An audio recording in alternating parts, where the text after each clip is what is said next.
Mambo vipi? Mambo ni aje mtazamaji na mfuatiliaji wa update zetu za Goja Media. Ni wakati mwingine tena ambao sisi tunakuletea zile habari ambazo zinasambaa ama zina trend kwenye mitandao ya kijamii.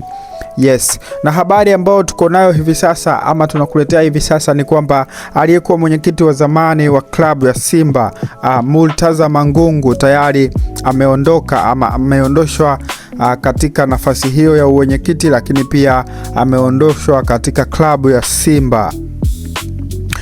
Kabla tujenda mbali, nikukumbushe tu kwamba hakikisha umesubscribe ili uwe mwanafamilia wa kwanza kabisa, lakini pia usiweze kupitwa na update yoyote ambayo sisi tunakuletea hapa. Yes. Murtaza Mangungu alikuwa mwenyekiti wa klabu ya Simba, mwenyekiti wa bodi ya wakurugenzi wa klabu ya Simba, lakini hivi sasa sio mwenyekiti tena baada ya kupewa mkono wa kwaheri ama baada ya kupumzishwa na Mohamed Dewji. Mohamed Dewji pamoja na uongozi wa Simba Sports walikaa na kuamua kumpa mkono wa kwaheri au kumpa mapumziko huyu Murtaza Mangungu. Siku ya juzi, nikukumbushe kama ndugu msikilizaji ama mtazamaji, kama ulikuwa hujui, siku ya juzi Mangungu aliitisha kikao cha bodi ya wakurugenzi lakini pia na wanachama, kitu ambacho alifanya kinyume na maazimio ama alifanya kinyume na maazimio na makubaliano ambayo walikuwa wamekubaliana kama klabu, kwa sababu ilitakiwa uitwe mkutano, aitishe mkutano wa wanachama lakini pia na bodi ya wakurugenzi, lakini yeye akaenda kinyume, akaitisha kikao cha bodi ya wakurugenzi bila kuitisha wanachama. Kwa hiyo kwa kitendo hicho ambacho alikifanya kulileta mgongano mkubwa sana, kwa sababu wanachama walilalamika, lakini pia bodi ya wakurugenzi wenyewe walishangaa kwamba mbona tunaitwa bodi ya wakurugenzi wakati inatakiwa tufanye mkutano mkubwa wa wanachama. Kwa hiyo kitendo kile alichokifanya Murtaza Mangungu kikaamua moja kwa moja kwamba uongozi wa Simba Sports wakae, lakini pia na kumsimamisha. Kwa hiyo mpaka sasa ninavyokuambia ama unavyosikia taarifa hizi ni kwamba Murtaza Mangungu sio tena mwenyekiti wa bodi ya wakurugenzi wa Simba Sports Club, amepumzishwa. Kwa hiyo hata kuwepo ndani ya kikosi ama ndani ya klabu ya Simba. Hii nafikiri itakuwa ni furaha kwa baadhi ya mashabiki wa Simba, kwa sababu Mangungu amekuwa ni mtu ambaye amekuwa akilalamikiwa sana, hasa kipindi kile cha nyuma kidogo ambacho klabu hii ya Simba ilikuwa haipati matokeo mazuri, lakini pia usajili ambao imekuwa ikifanya amekuwa akihusishwa sana Murtaza Mangungu. Kwa hiyo nafikiri kuondoka kwake ni furaha kwa baadhi ya mashabiki wa soka, lakini pia baadhi ya mashabiki hasa wa Simba Sports Club, kwa sababu huyu Mangungu amekuwa ni mtu ambaye hapendwi na mashabiki. Na ilishawahi kutokea siku moja Simba alikuwa anacheza mechi gani? Okay, nimesahau kidogo, nikikumbuka nitaiweka vizuri. Murtaza Mangungu aliwahi kupigwa makofi na mashabiki.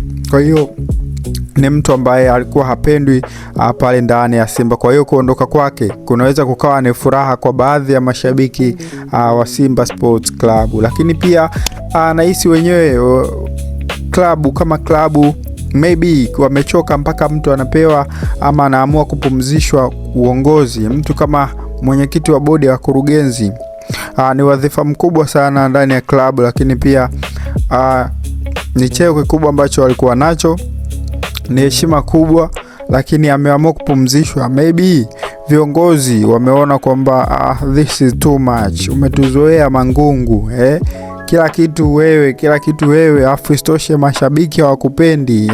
Kwa hiyo amepumzishwa, na nafikiri ataletwa mtu mwingine wa kurithi ama kuchukua mikoba yake ili mambo yaweze kuendelea. Kwa hiyo kuanzia hivi sasa ninavyoongea na wewe, ninavyokuambia, unavyonisikiliza, ni kwamba Murtaza Mangungu sio tena mwenyekiti wa Simba Sports Club kama ilivyokuwa awali. Amepumzishwa na nafasi hiyo anatafutiwa mtu mwingine. Lakini Mangungu hakuishia hapo. Baada ya kuwa amepumzishwa, tulimuona siku ya jana hapo, alipita kwenye media fulani hapa Tanzania, akawa anaelezea kitu ambacho kilionekana kwamba ni kama alikuwa anatafuta huruma ya klabu ama anatafuta huruma kwamba aweze kuhurumiwa, lakini pia alikuwa ni kama anaelezea kwamba ionekane yeye hana makosa, kwamba viongozi wengine ndio wana makosa mpaka ampelekea kumhukumu hicho kama ambavyo alimhukumu kuamua kumuondosha. Lakini nafikiri siku zote ukiona mtu unakataliwa sana, ujue una tatizo. Hamna mtu ambaye anakataliwa na watu wengi alafu anakuwa hana kasoro. Murtaza Mangungu ni mtu ambaye amekuwa akikataliwa sana kuanzia mashabiki. Imagine mashabiki hawajui kinachoendelea ndani ya Simba, lakini wamekuwa wakimtuhumu moja kwa moja yeye. Maybe ni mtu mbaya sana. Ndio maana cabinet nzima ya Simba Sports Club wameamua kumpumzisha. Kwa hiyo mimi kwa upande wangu niona ni jambo jema sana, kwa sababu kama mtu amekuwa akilalamikiwa, lakini pia amekuwa akitajwa kama mtu ambaye alikuwa akisababisha klabu isipate matokeo mazuri. Kwa hiyo kuondoka kwake inaweza ikawa jambo la heri, lakini pia inaweza ikawa jambo la heri kwa klabu pengine kupata matokeo mazuri, kwa sababu alikuwa akitajwa kama mtu ambaye alikuwa anachangia klabu kukosa matokeo, lakini pia anachangia kufanya usajili ambao haueleweki, usajili wa pesa ndogo. Mwisho wa siku unagharimu klabu kushindwa kupata matokeo, kwa maana wachezaji wamekuwa wakikosa viwango ambavyo wanatakiwa kuwa navyo katika klabu ya Simba.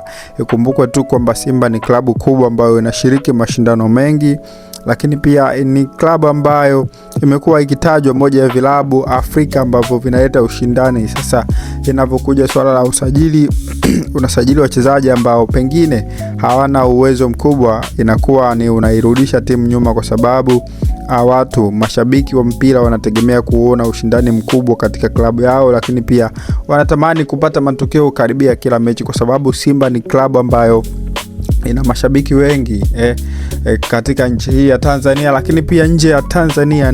Ni klabu ambayo imejizolea umaarufu kutokana na mashabiki waliokuwa nayo kwa hiyo kutokana na hiki ambacho Simba iko nacho, kutokana na huo ukubwa ambao wako nao, pengine kuona mtu kiongozi ambaye anawakwamisha ama anawarudisha nyuma ni kitu ambacho ameshindwa kukubaliana nacho na kuamua kumuondosha. Nikukumbushe tu usisahau kusubscribe, lakini pia kuturn on all notification ili usipitwe na update yoyote ambayo sisi tunakuletea hapa. Sisi kazi yetu ni kukuletea update kama hizi ambazo wewe unapenda kuzisikia kwenye masikio yako. Endelea kuitegea masikio Goja Media, lakini pia usikose kwenye next update. Bye bye.